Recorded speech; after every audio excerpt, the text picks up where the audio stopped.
త్రికరణములు అన్నారు ఏ పని చేయడానికైనా. ఒకటి వాక్కు, దాని లోపల మనస్సు, బయటికి ఈ శరీరము. ఇవి 3 త్రికరణములు అన్నాడు.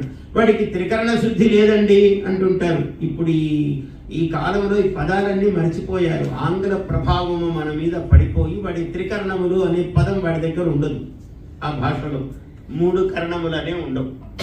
అంటే మనకు సమాసము, సంక్షిప్తము, జీవితాన్నంతా ఇలా ఒక పువ్వులాగా చూపించారు. మనకు ఈ సంస్కృతిలో ఇది చెయ్యగలిగిన మహాత్ములు, ఋషులు పుట్టి చూపించారు. ఏమి లేదయ్యా 4 విషయాలు, ధర్మ, అర్థ, కామ, మోక్ష అన్నాడు. ఇలా ఇంకో భాషలో చెప్పడం సాధ్యం కాదు.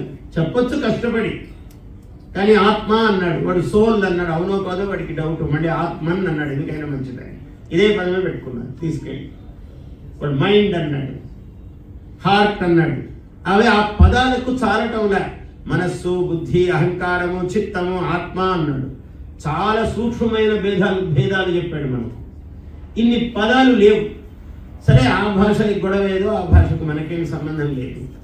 ఆ భాషలో వాడు ఆ బాధలు పడ్డాలి, మనకేం బాధ. కానీ మనం దాన్ని రుద్దుకొని మనం బాధపడుతున్నాం. మనమంతా తలకు రుద్దుకుంటున్నాం. మనకు ఉండే సౌకర్యం చాలా ఉన్నది. అందుకని మనకున్న సౌకర్యాన్ని మనం వినియోగించుకోవాలి. తెలివైన వాడు తన దగ్గర ఏమి పనిముట్లున్నాయో ఒక పనిని సాధించడానికి వీటిని ఉపయోగించుకోవాలి. తెలివి లేని వాడు పక్క వాటి మీద ఆధారపడతాడు. మనం తెలివైన వాళ్ళం. వాడు చెప్పాడు, ఏమన్నాడు వేదంలో, ఉపనిషత్తులో అద్భుతమైన మాట చెప్పాడు. ధర్మాన్ సత్యాన్న ప్రమరితవ్యం, కుశలాన్న ప్రమరితవ్యం, భూత్యైన ప్రమరితవ్యం అన్నాడు. కుశలాత్, సత్యాత్, సత్యం నుంచి ఎప్పుడో పక్కకు జరగొద్దురా అన్నాడు.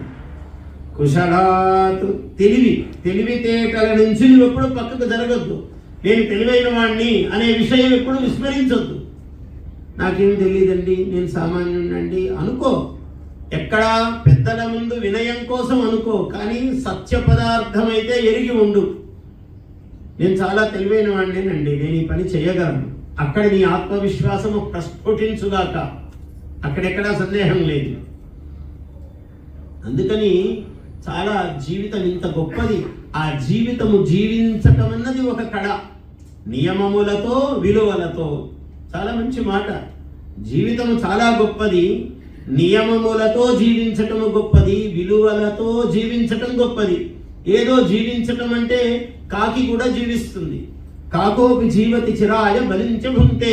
మా ఇంటి ముందు ఈ చెట్టు మీద ఒక కాకి ఉండేదండి, ఓ సంవత్సరం క్రితం వాడుతుండేది, ఈ మధ్య వాడటం లేదని ఎవరైనా గుర్తు చేసుకుంటారా?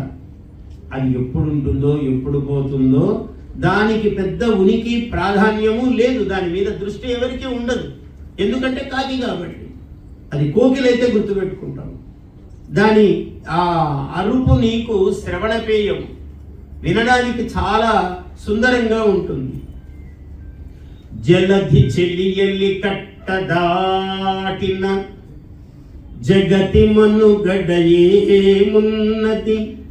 సముద్రం ఉంది, జలధి చెలియల్లి కట్ట అక్కడికి వచ్చి అలా ఆగిపోతుంది. మహా అంటే ఇంకో 4 అడుగులు, 8 అడుగులు, 10 అడుగులు రావచ్చు. 1000 అడుగులు అయితే రాదు. జలధి చెలియల్లి కట్ట దాటిన జగతి మనుగడయేమున్నది. సూర్య చంద్రులు గతులు తప్పిన లోకమది ఇంకెక్కడున్నది. సూర్య చంద్రులు గతులు తప్పిన లోకమది ఇంకెక్కడున్నది. రాముడు తండ్రిని దాటినంతట రామాయణమేమున్నది. తండ్రి మాట జవదాటికి కదా ఇంత పెరిగింది రామాయణం. ఆయన తండ్రి పితృవాక్య పరిపాలన కోసం అడవులకు వెళ్ళడము, అక్కడ రావణుడు సీతాదేవిని ఎత్తుకుపోవడం, ఇంత కథ పెరిగింది. ఏదోనండి చాదస్తుడు పెద్ద ఆయన ఏదో చెప్తుంటాడు, అన్నీ మనం పాటించాలని కాదు. మన వాళ్ళు మాట్లాడుతుంటారు మామూలుగా తండ్రిని గురించి. పెద్ద ఆయనండి ఏదో చెప్తుంటాడు, అన్నీ వినాలని కాదు ఆయన చెప్పినవన్నీ. ఎంత మాట. రాముడిని గుర్తు చేసుకోవాలి కదా. ఎవరు పెద్దవాడు మాట్లాడినా గడి గారు మీరు చాలా ప్రతిష్టావంతులు, ఇంత సాధించారు జీవితంలో అంటే మా నాన్నగారి ప్రభావం అండి అన్నాడు. ఇది రావాలి, ఏ వ్యక్తికైనా ఇది శోభ. వాళ్ళ తండ్రిని తల్లిని గుర్తు చేసుకున్నవాడే మహనీయుడు.